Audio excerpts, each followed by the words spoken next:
So, Stephen, I'm going to charge you with making this fun and entertaining and uplifting for the folks. What goes down must come up, I suppose, sooner or later. Yeah. I mean, let's just take the 1% interest rate side of it first, because as soon as you add in the rest of the misery, it really is difficult to try and find a positive in here. But the Bank of England raises interest rates to 1%, but it's very worth bearing in mind from 0.75%. Gives us the highest level in 13 years.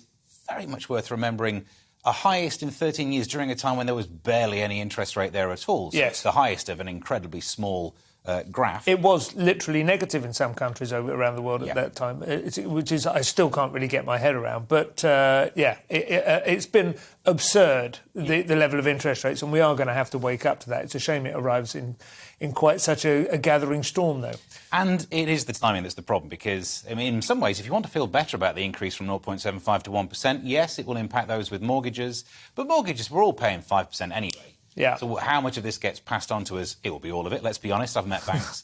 But that will still pale into insignificance when you look at how much the rest of the bills are going up. Yeah. The energy bill's huge. And, we're being advised to do things like spend less, spend money on cheaper foods. That then leads into a recession. So we'll be partly to blame. But the other thing that would be almost positive is when you get into the meat of the story, there's likely to be a modest recovery expected at the start of next year, which means technically we will be avoiding the definition of a recession. We won't have 2 quarters of shrinkage. I mean, we will basically, they call it a slow burn recession, but at least we're avoiding the technical recession. We will be poor, but at least we won't technically be able to call it. Can you feel confident about that, or you're just passing that news on? Just really, I'm willing to say. So the last third of this year is the one they anticipate recession. Yeah.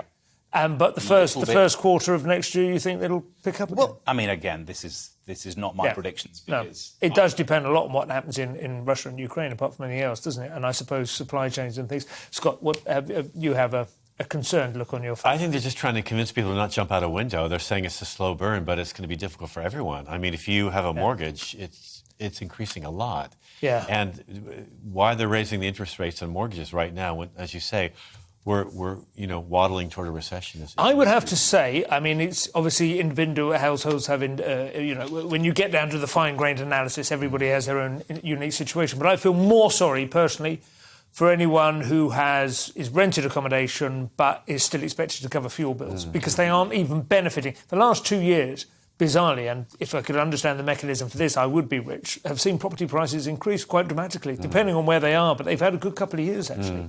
Which is just weird. I mean, I understand some people want to leave city and go and live in the countryside and have gardens, lockdown brought home to them, just have important outdoor spaces, a few things like that. But the economy hasn't been strong enough. Normally, when you see property prices going up, it means there's a burst of enthusiasm and bullishness. It just doesn't help someone like me either. I prefer the chaos of London. I don't want to leave. No, so I don't want to live in Milton Keynes. I'm not criticising it. Well, the chaos of London will keep you warm, of course. That's the great thing. Stand outside the French pub until 3 a.m, and you can leave the heating off. And you can all do it by Bluetooth now as well. You can have it switched. Yes, exactly. It is 1 degree warmer in central London, isn't it? Oh, just yeah. because of the lay of the land. Where the heat gets the steam rising from the recently filled puddle. Yeah. The anxiety of getting from There's all point kinds to of point. pleasant and savoury reasons.